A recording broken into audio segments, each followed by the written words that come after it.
안녕하세요. H채널의 한창훈입니다. 반갑습니다. 2019년 1월 20일 비트코인 및 암호화폐 시황 방송을 시작하겠습니다. 먼저 댓글로 여러분들 좋은 의견과 질문, 정보 공유해주신 분들에게 다시 한번 감사 말씀을 드리겠습니다.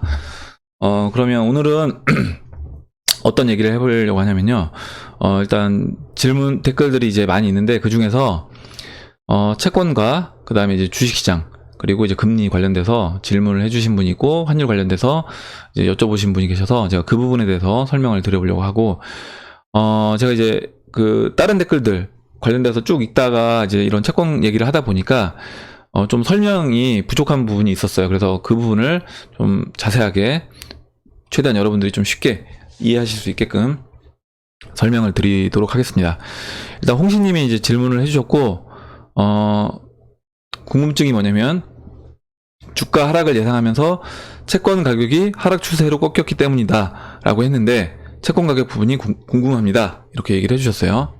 그러면 제가 이제 얘기하는 부분을 한번 설명을 드릴게요. 제가 이제 주식시장 다우 지수 차트를 이렇게 설명을 드렸습니다. 그리고 뭐라고 말씀을 드렸냐면 2015년에 이때 꺾였던 이때 이제 20주 이동평균선과 60주 이동평균선이 데드크로스가 났던 상황, 이때 하락으로 가지 않고 이때는 반등이 나왔다. 그리고 이번에 하락은 채널 하단부까지 빠질 수 있는 하락이다 라고 얘기를 했는데 왜 이렇게 보냐는 거죠. 왜 이렇게 보고 제가 이걸 설명을 드리면서 뭐라고 했냐면 채권 가격이 이때랑은 다르다. 2015년도 채권 가격과는 다르기 때문에 이번에는 하락이 채널 하단부까지 빠질 수 있다라고 이제 설명을 드렸습니다. 그래서 그 부분을 이제 아마 질문을 하신 것 같아요. 그래서 미국 이제 10년 만기 채권을 보면 이게 로그 적용이 된 주봉 차트입니다. 보시면 지금 일단 채권 가격은 이렇게 상승 트렌드 안에 있었죠. 상승 추세, 상승 채널 안에 있었습니다. 이 상승 채널을 언제 벗어났냐면 2017년도에 벗어났어요. 보시면 2017년도 이때 2017년도 10월 30일 이때 채권 가격이 이탈을 했습니다. 이 추세를 이탈했는데 이게 얼마나 의미가 있는 거냐면 이거는 보시면 1980년대부터요 채권 가격이 이렇게 지속적으로 상승을 했어요. 채권 가격이 이렇게 지속적으로 상승을 했다는 얘기는 반대로 미국의 이제 금리가 반대로 거의 35년 동안 지속적으로 금리가 하락을 했다. 그 얘기입니다. 보시면 금리가 이렇게 80년대 초에 거의 20에 육박하는 금리가 2008년도 서프라임 전까지요. 거의 바닥까지 쭉 이렇게 하락을 했습니다. 금리가 하락을 하면서 반대급부로 이제 채권 가격은 상승을 했던 거예요. 채권 가격은 이렇게 상승을 했는데 이제까지 이렇게 상승을 했던 채권 가격이 여기서 이제 부러진 겁니다. 딱 부러져서 꺾였는데 이거는 굉장히 의미가 있다라는 거죠. 이때는 계속 반등이 나왔는데 이번엔 반등이 나오지 않고 꺾였고 지금 이게 이제 꺾인 이유가 뭐냐면 결과적으로 금리를 더 이상 내릴 수가 없다라는 겁니다. 금리가 이제 바닥이에요. 2008년도에 그 금융위기를 벗어나기 위해서 거의 이제 뭐 제로금리에서 보시면 이제 금리를 더 마이너스 금리까지 낮출 수는 없기 때문에 미국 같은 경우 그래서 결과적으로 양적 완화를 3번에 걸쳐서 했죠. 3번에 걸친 양적 완화를 하면서 돈을 뿌려서 경기를 이제 부양해서 끌어올렸는데 그 과정에서 보시면 이 한 사이클, 금리의 한 사이클, 그 경제 대공황 이후에 금리가 한번 지속적으로 쭉 상승을 해주고, 그러니까 신용화폐에서 상승해주고, 그 다음에 다시 금리가 제로금리까지 간 이 상황이 끝났고, 이 상황이 끝나게 되면서 미국의 달러 가치도 거의 이제는 끝이 났다. 보시면 그 달러 인덱스를 보면 그 소비자 달러 구매력을 보시면요. 1900 초부터 해서 1000이라고 했을 때 이 1000이 지금 40밖에 안 남은 거예요. 39.7 계속 줄고 있습니다. 39.7밖에 안 남았기 때문에 4%도 달러 가치가 96% 이상의 달러 가치가 없어졌다. 달러 가치가 없어진 거고요. 그만큼 이제 돈이 많이 풀린 거고 그 반대급부로 이제 부동산이라든가 뭐 주식시장이라든가 이런 자산시장들이 상승을 했겠죠. 이렇게 된 겁니다. 그래서 제가 이제 말씀드린 부분은 뭐냐면 채권 가격이 꺾였다는데 그 부분이 뭐냐고 이제 얘기를 하셨어요. 채권 가격이 꺾였다는 거는 바로 이 부분입니다. 이 부분 제가 이제 여기서 말씀드린 2017년도 11월에 추세적으로 이탈한 부분. 이게 근데 이 채권 가격이 이렇게 이탈한 부분이 뭐냐면, 결과적으로 이제 금리가 바닥을 치고 다시 금리도 상승 트렌드로 가야 된다는 거예요. 상승 트렌드로 가야 된다. 근데 이 상승 트렌드로 가기 위해서 결국에 이제 이 달러가 회수가 되면 이거는 이제 부작용이 일어날 수밖에 없고, 그 안에서 침체 국면을, 그러니까 1929년도와 같은 경제 대공황과 같은 그런 침체 국면을 한번 겪어야 된다는 거죠. 근데 겪고 그 이후에 어떤 식으로 이걸 풀어 나갈지, 그 부분에서 이제 제가 보고 있는 게 이제 암호화폐인 거고요. 그리고 다음 읽어보겠습니다.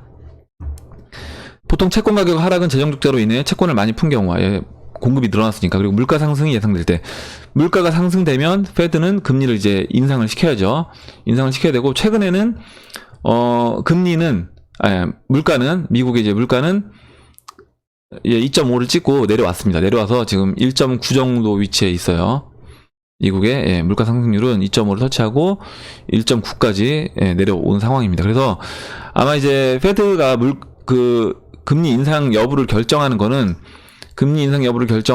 이제 이 물가 상승률이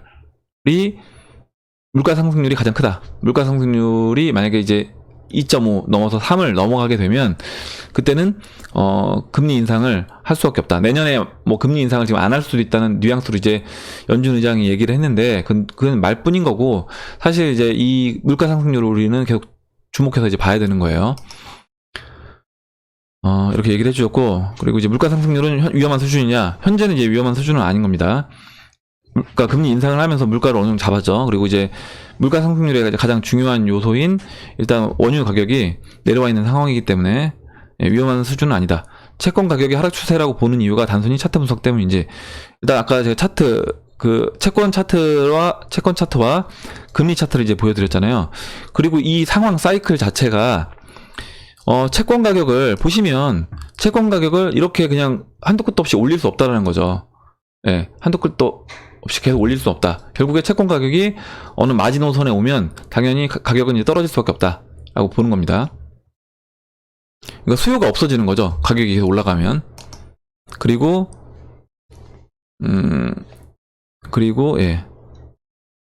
채권 가격이 하락 추세라고 보시는 이유가 단순히 차트 분석, 여기 읽었고요.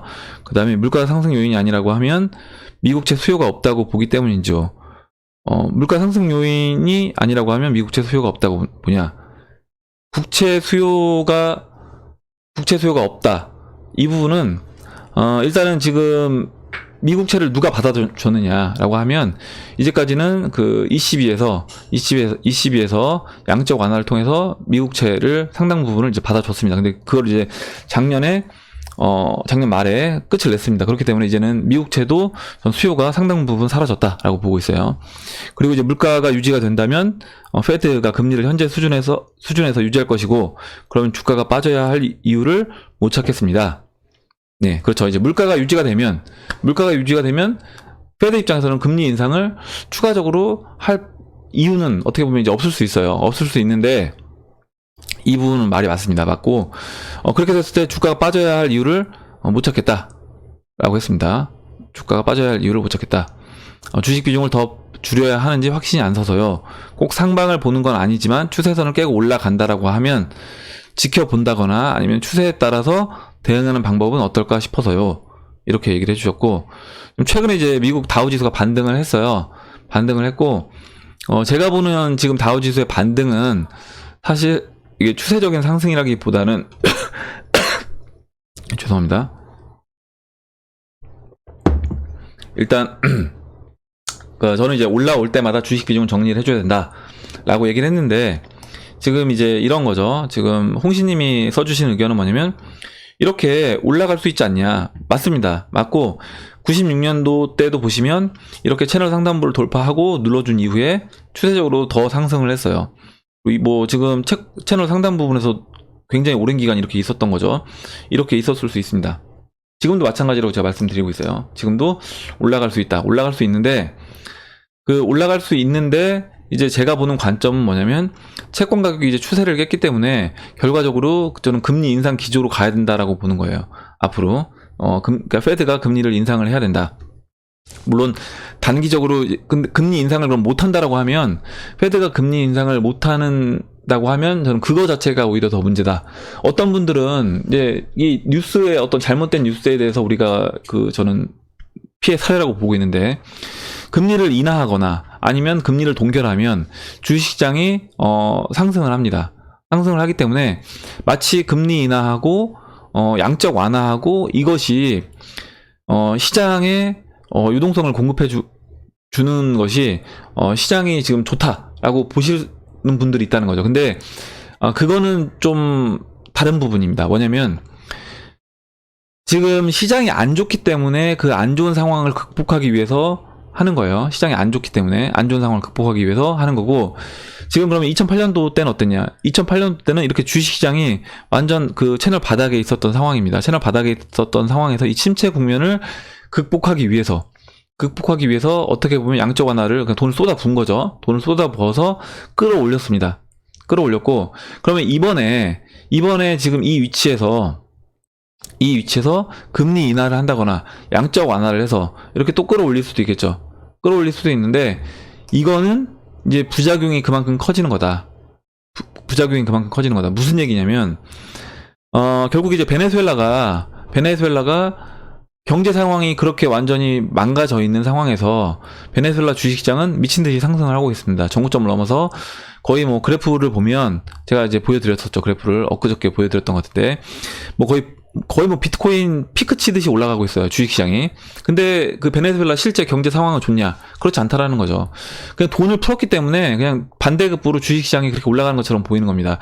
저는 미국도 마찬가지예요. 미국도 실제적으로 만약에 미국이 여기서 돈을 다시 더 풀어가지고 뭐 양적 완화를 해서, 지금 양적 완화를 저는 할 거라고 보지 않는데, 물론 먼저 이제 금리 인하를 먼저 하겠죠. 금리를 동결시킨 상태에서 유지하다가 이제 금리 인하를 할 겁니다.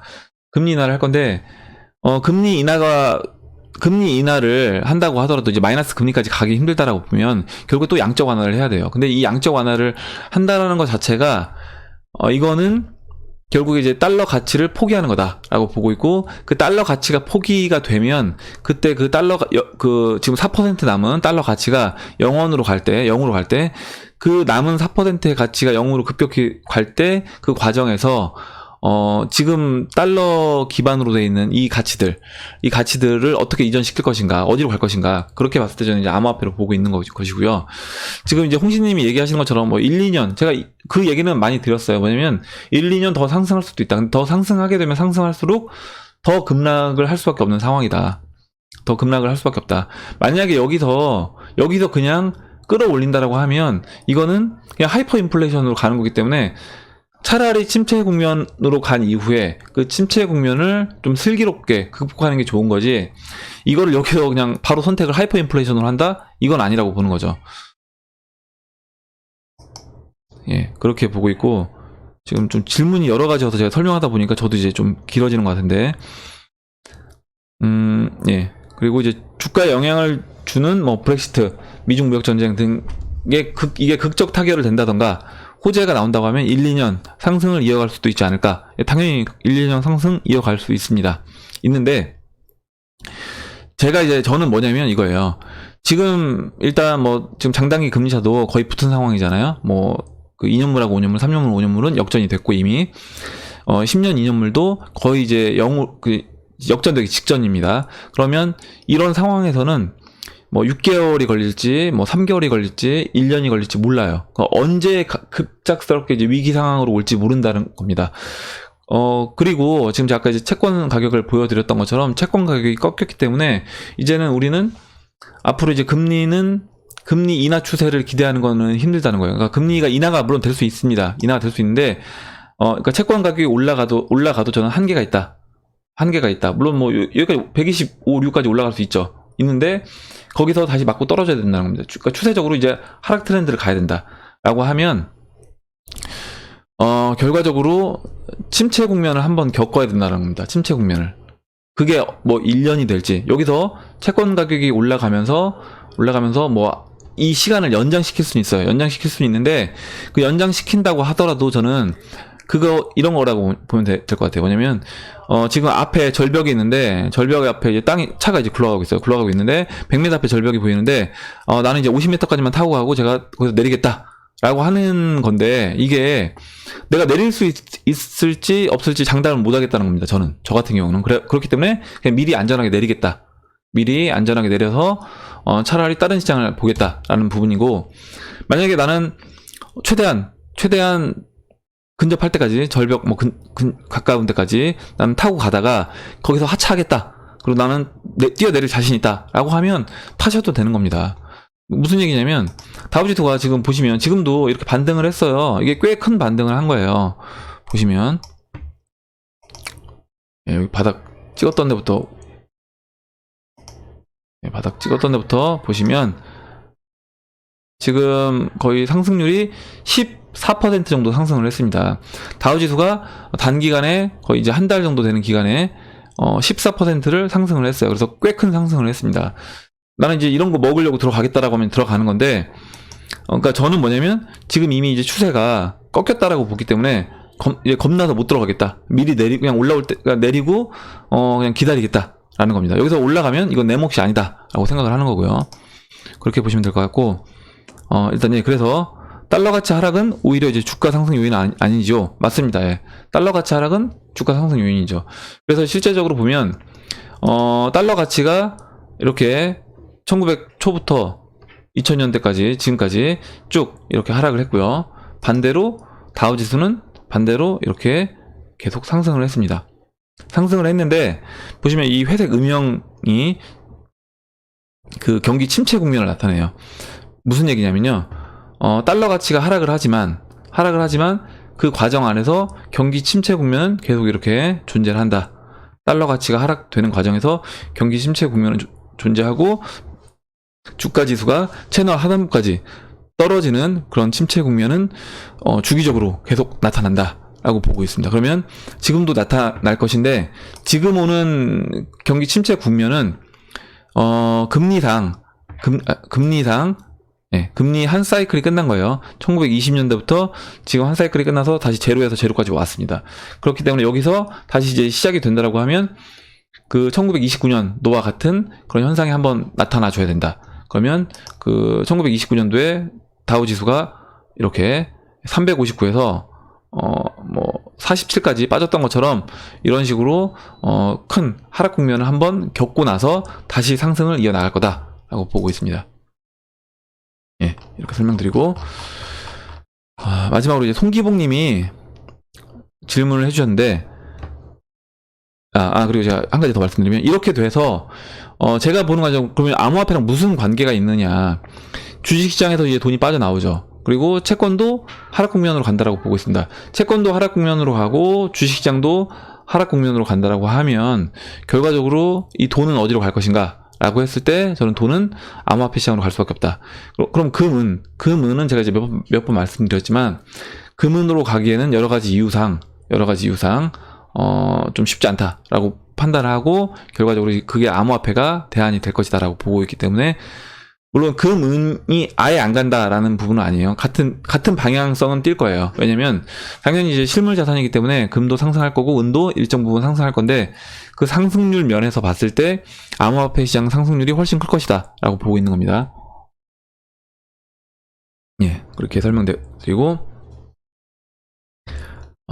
그리고 이제 송기봉님이 이제 질문인데, 뭐냐면 엔화 강세 국면인데 장기적으로 엔화 약세를 설명하는 전문가들이 많은 것 같음. 차트 이론에. 예.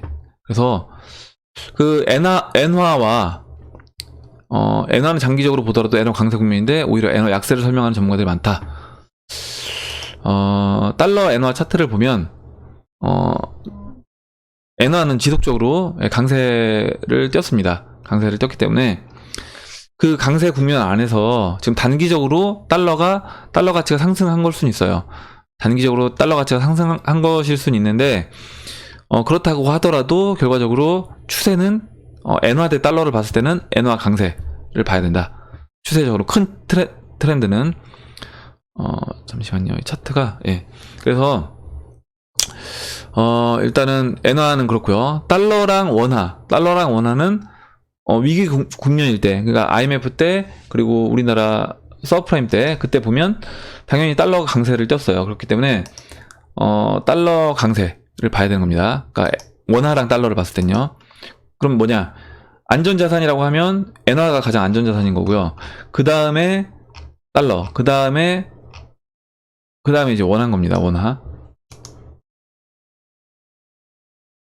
예, 잠시만요. 지금 보시면 지금 이게 달러 대 엔화거든요. 달러 대 엔화입니다. 1달러가 지금 100엔인 거예요. 1달러가 100엔. 보시면 1달러가 359엔이었던 적이 있어요. 이 359엔에서 지금 추세적으로 지금 차트가 이렇게 됐습니다. 예, 이렇게 고점과 고점을 이어보면 이렇게 제가 채널을 그리려고 했는데 잠시만요.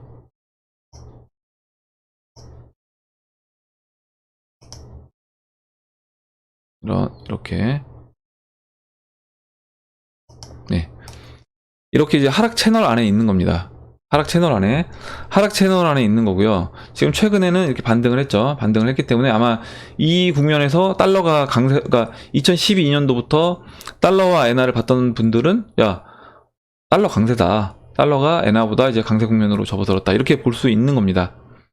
예, 볼 수 있는 거고, 어떻게 차트를 보느냐에 따라서 분명히 아마 달러 강세를 본 전문가들은 이제 보는 시각이 다른 거죠. 아니면 뭐 그 관점 자체를 뭐 10년을 놓고 본다거나, 저는 이제 전체 다를 놓고 봤을 때 달러 대비해서 엔화가 이렇게 강세 국면으로 간 거고, 현재 그럼 지금 위치는 뭐냐면 당연히 이 하락 추세의 상단 부분에 근접했기 때문에 당연히 여기서 달러 가치가 떨어지기 시작하면 엔화 강세가 더 급격히 일어날 것이다 라고 보고 있는 겁니다. 그리고 달러를 보면 그동안 금리 인상을 기초로 테이퍼링으로 달러 강세 현상을 보였고, 만약 금리 인상이 종결 시 오히려 달러 약세가 진행되는가 하는 기본적인 생각도 들고 있습니다. 금리 인상을 통해서 달러 강세 현상, 강세 현상을 보였죠. 그리고 금리 인상이 종결되면 달러 약세가 진행되지 않을까. 달러 약세가 진행될 수 있죠. 그러니까 엔화 대비해서는 달러 약세가 진행될 수 있는데, 우리나라 이제 원화 대비해서는 달러는 강세 국면으로 갈 거다라고 보고 있습니다. 그 원달러 차트를 보면 지금 제가 차트를 그려놨는데, 이것도 지금 또 내려와서 제가 다시 한번 그려서 보여드리도록 할게요. 일단 달러는 아마 이제 여러분들이 그거는 뭐 IMF 때 그리고 금융위기 때 달러가 얼마씩 반등을 했는지 그걸 보신다라고 하면, 앞으로 추세가 만약에 이 시장이 침체 국면으로 온다고 했을 때, 그때 마찬가지로 달러는 다시 강세를 띌 것이다 라고 볼 수 있다는 겁니다. 지금 이렇게 보시면요, 이렇게 보시면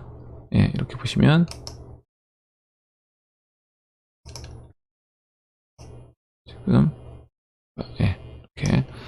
이렇게 이제 보시면 달러 강세 국면이죠. 달러가 전반적으로 전체적인 큰 흐름은 강세 국면인 겁니다. 이렇게 상방으로. 아까 이제 달러 대 엔화랑은 반대죠. 흐름이 반대고, 달러 강세 국면에서 달러 강세 국면 중에 지금 바닥에 근접한 겁니다. 바닥에 근접한 거고, 항상 우리나라 같은 경우는 이렇게 위기가 오면 위기 상황일 때 달러가 이렇게 급등하는 모습을 보여줬어요. 97년도 그리고 2008년도 마찬가지로 달러가 급등을 했습니다. 그렇게 됐고, 현재 이 채널의 하단부에 위치한 상태에서 그럼 어떻게 움직일 것인가 라고 보면, 지금 여기서는 달러가 지금 침체 국면도 예상을 하고 있잖아요. 앞으로 이제 경기 침체 국면을 예상한다고 하면 당연히 달러는 강세로 갈 거다라고 보고 있는 겁니다.